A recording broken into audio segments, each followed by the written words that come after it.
क्योंकि डॉक्टर भी मना कर दे कि घर ले जाओ सेवा करो, फिर क्या करता उस समय तुलसी गंगा जल मुख में चोक डालते हैं और कहते हैं कि इनके आगे सत्संग करो, कोई कीर्तन इत्यादि करो, भगवान का नाम इनके कान में पड़ता रहे। या कोई जो भी सौदा है, कोई टीवी चला दिया या और भी कोई है, कीर्तन लगा देते हैं कान में, भगवान का नाम पड़े। जिसकी मृत्यु निकट है उसको क्या करना चाहिए? सामने मृत्यु हो, सामने मृत्यु खड़ी हो, अकेले हो, उस समय क्या करोगे आप? भगवान का नाम निकले। आप कितने भी बड़े नास्तिक हो, कभी भगवान का नाम नहीं लेते हो भले, लेकिन उस समय स्वतः प्रभु का नाम स्मरण हो जाएगा। जंगल में जा रहे हो, अकेले हो, रात्रि का समय हो,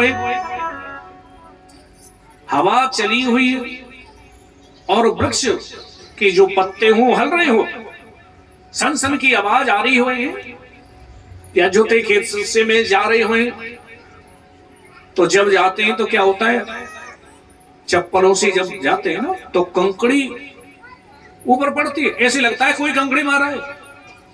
तो उस समय क्या होता है, हनुमान चालीसा पूरा याद आ जाए जी। तो आचार्य सुखदेव जी कहते, राजन जिसकी मृत्यु निकट उसको चलते फिरते उड़ते खाते पीते सोते हंसते रोते प्रत्येक परिस्थिति में प्रभु का स्मरण करना चाहिए कि श्वास श्वास पे कृष्ण भजो, वृथा श्वास मत बोए, ना जाने श्वास का आवन हो न हो। कि प्रत्येक श्वास पर प्रभु का भजन करें, स्मरण करें, कोई श्वास खाली नहीं जाए, प्रत्येक उस पर प्रभु का स्मरण करना चाहिए।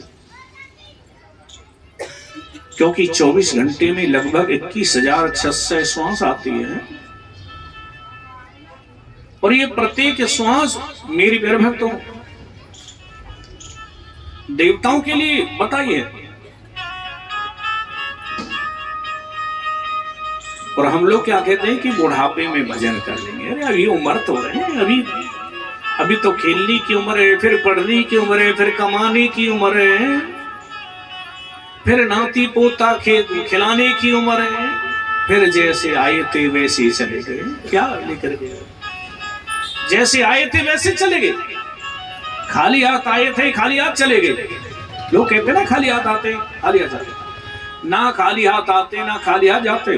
अपना प्रारब्ध लेकर के संसार में पैदा हुए, अपनी प्रारब्ध पूर्व जन्म के जो हमारे पुण्य हैं उनको लेकर के संसार में आए हैं, और जो यहाँ करके जाएंगे हम वो हमारे साथ में जाएगा। अच्छा करते हैं अच्छाई साथ में जाती है, बुराई करते हैं बुराई साथ में जाती है जी। जो जैसा हम करते हैं, क्योंकि बोई पेड़ बबूल के तो आम कहां से खाए, जो हमने यहां पर बोया है ना वही मेरी प्यारे भक्तों साथ में जाता है। एक सन्यासियों का आश्रम था मेरी प्यारे भक्तों, उसके सामने एक वैश्या का कोठा था और रास्ते में क्योंकि शमशान का रास्ता इनके बीच से निकल करके जाता था, दोनों शमशान के मार्ग पर थे जी, जहां पर सन्यासी रहते, सन्यासियों का आश्रम भी, वैश्या का कोठा भी। लेकिन वैश्या जैसे कोई अर्थी निकल करके जाती तो मेरी प्यारे भक्तों जब निकल करके जाती तो वैश्या बाहर निकल करके आती, देखती कहती ये व्यक्ति स्वर्ग जाएगा। फिर कोई निकल करके जाती कहती ये व्यक्ति नरक जाएगा, ये स्वर्ग जाएगा। एक दिन सन्यासियों को गुस्सा आया, चिमटा लेकर के वैश्या के कोठे पर पहुंच गए, हम सुबह से शाम तक भगवान का भजन करते हैं, हमें ये मालूम नहीं है स्वर्ग जाएगा ये नरक जाएगा, लेकिन तुम ये कैसे कहते हो?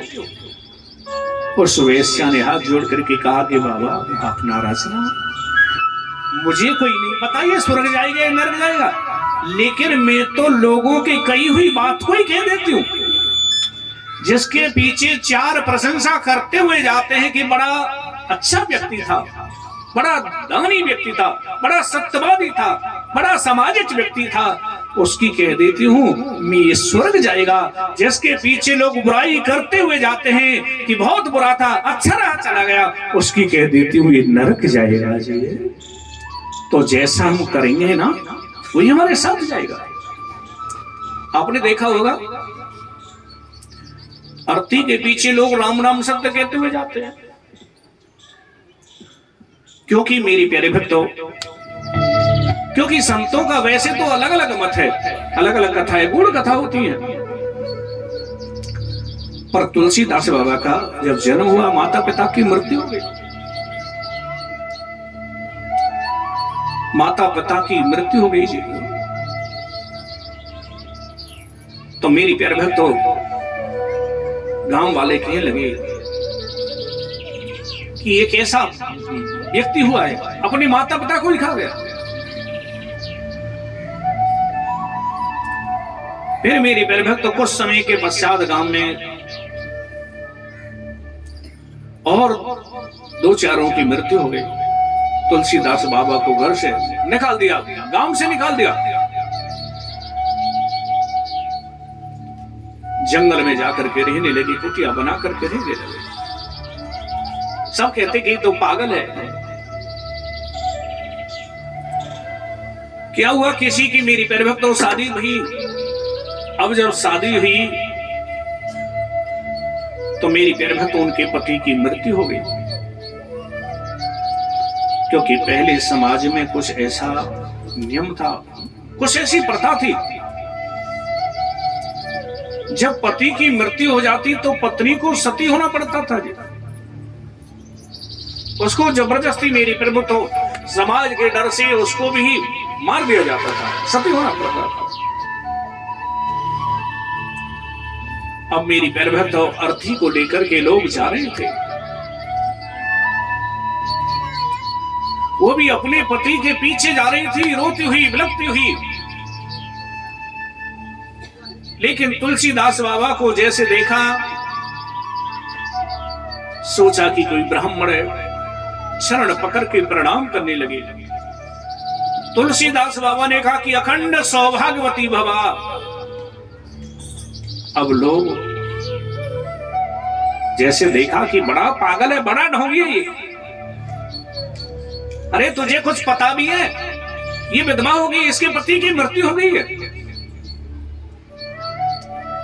और तुम अखंड सौभाग्यवती भवा करो। तुलसीदास बाबा ने कहा कि भैया मेरी अफसर मुख से निकल गया कि तू झूठा है, तेरा राम भी झूठा है। क्योंकि तुलसीदास बाबा ने कहा कि भैया मेरी मुख से निकल गया, जो राम ने बुलवाया वो मैंने बोल दिया कि तू झूठा, तेरा राम भी झूठा। तुलसीदास बाबा के नेत्रों में अश्रु आ गए कि भैया देखो मुझे झूठा बोल दो, लेकिन मेरे राम को झूठा मत बोलो, नहीं तेरा राम भी झूठा है। तुलसीदास बाबा ने कहा कि ठीक है, तो अर्थी को नीचे उतारो और तुम यहां पर कीर्तन करो, राम राम का तुम कीर्तन करो। तुलसीदास बाबा ने भी मेरी पर्वत मरी हुई के व्यक्ति में कान में जैसे बोला राम, ये उठ करके खड़ा हो गया। तो मेरे प्यारे भक्तों सब लोगों ने जब ये सिकेने की प्रथा प्रारंभ की कि राम झूठा नहीं है, राम तो सत्य है, कि राम नाम सत्य है, लोग पीछे कहते हुए जाते हैं ना। तो मेरे प्यारे भक्तों आचार्य सुखदेव जी कहते हैं राजन, जिसकी मृत्यु निकट हो उसको प्रभु का स्मरण करना चाहिए, अपने मन को एकाग्र करके प्रभु के चरणों में चढ़ा दे, समर्पित कर दे। राजा परीक्षित कहते हैं गुरुजी मन को कैसे लगाएं, मन तो मेरे बस में नहीं है, क्योंकि मन मेरे वश में होता तुम एक संत का अपराध क्यों करता, और अपराध नहीं करता तो श्राप क्यों लगता, श्राप नहीं लगता तो आज मुझे कथा आप कैसे सुना, मन को कैसे लगाऊं। आचार्य सुखदेव जी कहते राजन, मन को वश में करने का तरीका है संयम साधना। कि जितासनो जितश्वासो जित संगो जितेन्द्रिया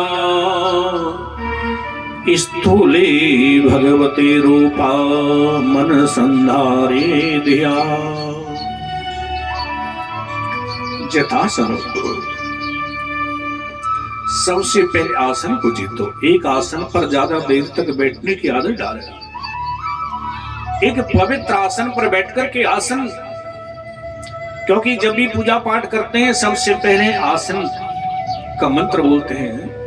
आसन पवित्र विनियोग कि पृथ्वी तो यादुर्तालो का देवी तुम विष्णाधुर्त है तुम चेदाराय माम देवी पवित्रम कुरु आसनम। आसन को पवित्र करते हैं। पवित्र आसन पर बैठकर के मेरे भक्तों अपने आसन को जीतो। जितासनो जितश्वासो, अरे श्वास को जीतना चाहिए। जैसे बाबा रामदेव करवाते हैं, लोम विलोम क्रिया करते हैं, उसी प्रकार हमारे शास्त्र में 3 प्रकार के प्राणायाम बताए हैं। कुंभक, पूरक, रेचक। दाहिने हाथ के अंगूठे से दाहिनी नासा छिद्र को बंद करके बाएं नासा छिद्र से बाहर मेरी पैर को खींचे, धीरे धीरे खींचते रहे। फिर दोनों नासा छिद्रों को बंद करके जितनी देर तक वायु को अंदर रोक सके रोको। फिर धीरे से अंगूठे को हटा करके उस वायु को धीरे धीरे निकालो, क्योंकि ऐसा करने से ब्रह्मरंध्र की शुद्धि होती है। शरीर के लिए भी अच्छा होता है। इन तीनों प्राणायाम में ब्रह्मा विष्णु महेश तीनों का ध्यान किया जाता है। जो प्राणायाम करते हैं वो प्रणाम के अधिकारी होते हैं, क्योंकि बाहर से स्नान हमने शरीर को शुद्ध कर लिया, बाहर से शुद्ध कर लिया जल से स्नान करके, लेकिन आंतरिक शुद्धि तो प्रणाम करने से होती है जी। फिर ब्रह्मरंध्र की शुद्धि होती है, ध्यान प्रभु की चरणों में लगता है, एकाग्र होता है जी। जितासनो जितश्वासो जित संगो जितेन्द्रिया। फिर संग को जीतना चाहिए, क्योंकि शराबी कबाड़ी ज्वारी का संग करोगे उनके अवगुण आपके जीवन में बसेंगे। अच्छे व्यक्ति का आप संग करोगे, क्योंकि कहावत है जैसा करे संग वैसा हो जाए ढंग। संग का असर बहुत पड़ता है कि पक्का होना जो चाहे, पक्का होना जो चाहे तो पक्के के संग खेल, और कच्ची सरसों पेल के खल्ली बचे न तेल। अच्छे व्यक्ति का संग करें, मजबूत व्यक्ति का संग करें, क्योंकि संगी मिलावे राम सो, संगी भगवान से मिला देता है, और संगी मेरे प्यारे भक्तों गलत जगह ले जाता है। जित संगो जितेन्द्रिया। फिर अपनी इंद्रियों पर संयम करना चाहिए, क्योंकि 5 ज्ञानेंद्रिय 5 कर्मेंद्रिय जीव को अपने अपने ओर खींचती हैं। नेत्र चाहते कोई अच्छा दृश्य देखे, नैन सुख है, नैनों को सुख मिले। कान चाहते कोई अच्छा संगीत सुने, नास का चाहती अच्छी कोई सुगंधी ग्रहण करे, और सबसे खतरनाक इंद्रिय है वो है रसना जिह्वा। ये चाहती अच्छा भोजन मिले, अच्छे पकवान मिले, अच्छा पदार्थ मिले, अच्छे फल मिले, अच्छे चाट पकौड़ा मिले। लेकिन आचार्य सुखदेव जी कहते राजन, प्रत्येक इंद्रिय का मुख परमात्मा की तरफ मोड़ दो। नेत्र अच्छा देखना चाहते हैं तो प्रभु के दर्शन करें। मेरे प्रभु से कोई सुंदर नहीं है। कान अच्छा सुनना चाहते तो भगवान की कथा सुने। कानों को तृप्त करना है, कानों को शुद्ध करना है, कानों को पवित्र करना है। हमारे कान है ना दोने के आकर के,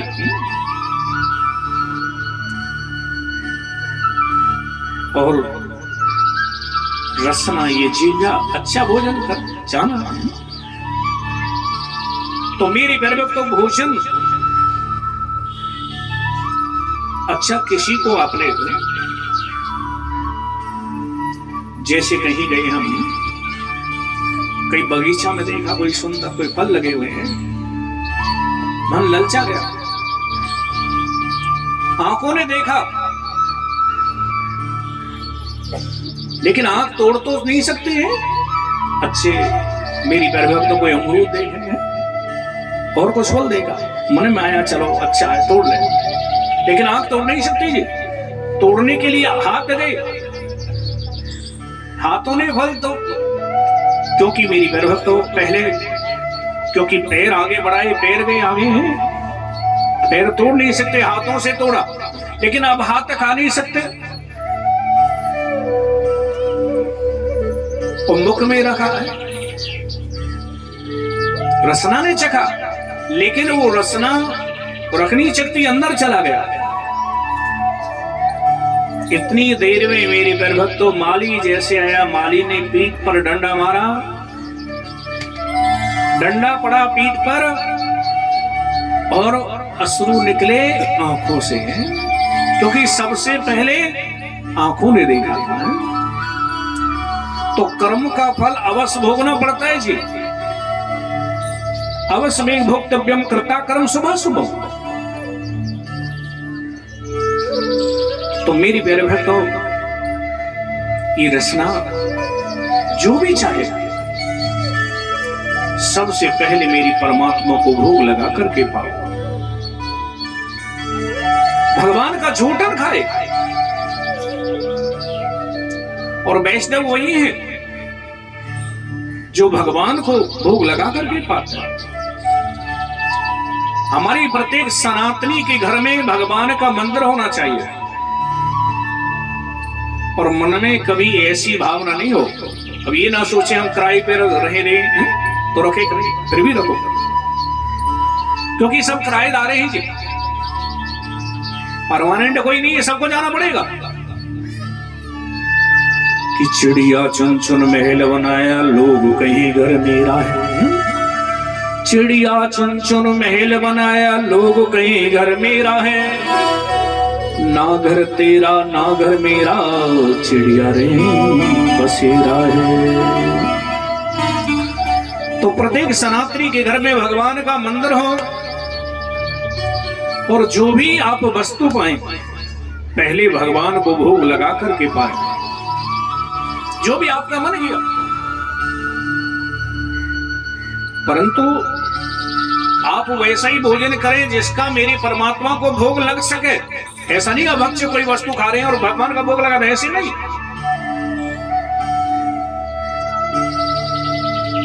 क्योंकि जीव को वो वस्तु तो मिली, लेकिन परमात्मा से संबंध जोड़ करके मिली है, वो तो फिर मेरी परभक्त तो प्रसाद बन जाता है। क्योंकि वैष्णवों के घर खाना नहीं बनता है जी, वैष्णवों के घर तो प्रसाद बनता है। भगवान को भोग लगा करके पाओ, कोई दोष नहीं है। पकवान खाने की इच्छा है, फल खाने की इच्छा है, मिठाई खाने की इच्छा है, वही पाए। और कभी ऐसी अभक्ष्य वस्तु का सेवन नहीं करें जिसका भोग मेरी परमात्मा को नहीं लग सके। क्योंकि मन को ये मंदिर बनाओ, और मंदिर में कौन रहते हैं? भगवान रहते हैं। क्योंकि मन के मंदिर में भी भगवान जब ही विराजमान होंगे जब मेरी पैरभक्त तो कोई गंदगी नहीं रहेगी, और गंदगी भरी होगी अभक्ष्य भोजन करोगे। कई कई जगह कथा करते हैं और कई कई माताएं तो भैया खेलने लग जाएं कि देवी आ रही है, का ये देवता आ रहा है, का ये कछुआ आ रहा है। अरे खाना पीना शुद्ध नहीं है, बोलचाल शुद्ध नहीं, सुबह से शाम तक झूठ बोलना। क्या देवी देवताओं को यही शरीर ही मिला है क्या होने के लिए?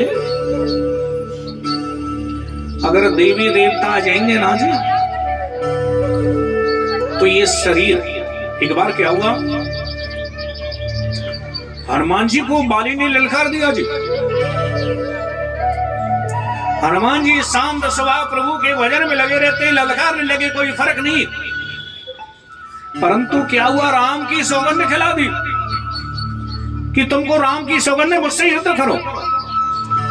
जहां राम के ऊपर बात आ जाए तो हनुमान जी तो मेरी पैरों तो दौड़ कर चले जाते हैं।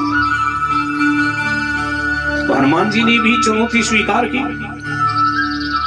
लेकिन जब ब्रह्मा जी को मालूम भयो, ब्रह्मा जी के पुत्र हैं बाली, क्योंकि बाली की विशेषता ये थी कि जिससे भी लड़ते उसकी आधी ताकत बाली में आ जाती, इसलिए बाली इसको कोई जीत नहीं पाता था। लेकिन हनुमान जी गदा लेकर के लड़ने के लिए जैसे चल दिए ना जी, ब्रह्मा जी आगे, ब्रह्मा जी ने हनुमान जी से रोकने का प्रयास किया कि तुम युद्ध करने के लिए मत जाओ। हनुमान जी ने कहा कि देखो, यदि मुझको ललकारते तो मैं मान जाता, चुनौती को स्वीकार नहीं करता, लेकिन उसने तो मेरे राम को, मेरे प्रभु को, मेरे इष्ट को ललकारा है, मैं युद्ध करने तो बस जाऊंगा। तो ब्रह्मा जी ने कहा कि देखो, नहीं मानते तो युद्ध करने के लिए जा रहे हो, अपनी पूरी शक्ति लेकर के मत जाना, केवल 10वां भाग लेकर के जाना। अब हनुमान जी केवल 10वां भाग लेकर के बाली के साथ में युद्ध करने के लिए जैसे गए, हनुमान जी की आदि शक्ति जब बाली में आने लगी, बाली का जो शरीर है मेरे पर तो फूटने लगा, शक्ति बर्दाश्त नहीं हो रही, बाली वहां से छोड़ करके भागने लगा है। तो जब किसी देवी देवता की शक्ति इस शरीर में आएगी तो मेरी प्यारे भक्त, तो ये शरीर हमारा खरबूजे की तरह खिल जाएगा जी। किसी देवी देवता की शक्ति हम बर्दाश्त नहीं कर सकते। और देखो, जानते भी सब है कि ये ढोंग कर रहे।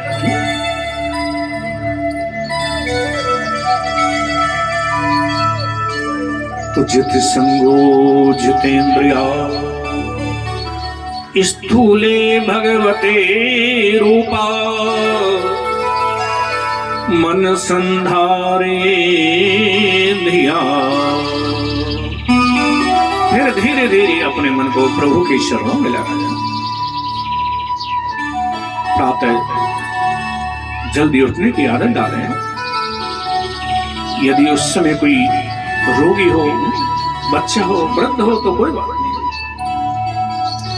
ये प्रयास करना चाहिए ब्रह्म मुहूर्त उठने कि ब्रह्म मुहूर्ते आनंदासा पुंडक्ष कारणे ताम करोति दुजामोहात पाद कृच्छेण शुद्धति। क्योंकि जिसने ब्रह्म मुहूर्त नहीं देखा वो ब्रह्म को क्या देखेगा। ब्रह्म मुहूर्त में नींद भी अच्छी आती है जी, बड़ी अच्छी नींद आती है, लेकिन जैसी बढ़िया नींद आवे वैसे ही भगवान को भजन करने में मन लगेगा। प्रातः उठ करके दोनों हाथों का अवलोकन करें कि कराग्रे वस्ते लक्ष्मी। दोनों हाथों को ऐसे अवलोकन करें कि कराग्रे वस्ते लक्ष्मी, कर मध्य सरस्वती, कर मूले स्तुतो गोविंदा, प्रभाते कर दर्शनम। कराग्रे बस्ते लक्ष्मी, कर के अग्रभाग में लक्ष्मी का वास है। क्योंकि कर से कर्म करो विदनाना, मन राखो जा कृपा निधाना।